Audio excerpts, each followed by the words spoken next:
sellest, et Ameerika Ühendriikidel pidades peaaegu kõigi riikidega üleilmselt siis tollitariifide sõda, sealhulgas Hiinaga, ilmselt tegelikult piisavalt läbimõeldud strateegia Hiina suunal. Samal ajal hiinlased paistavad väga hästi teadvat, millist kaarti mängida ja see kaart järjest rohkem kipub olema strateegiliste loodusvarade või haruldaste muldmetallide kaart. Ja mis siin pikku salata, Hiinal on üleilmselt kõigist riikidest.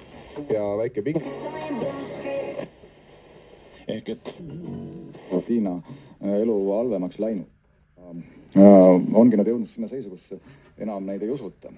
Samas, kas nad suudavad oma usaldust taastada, see sõltub minu arvates sellest.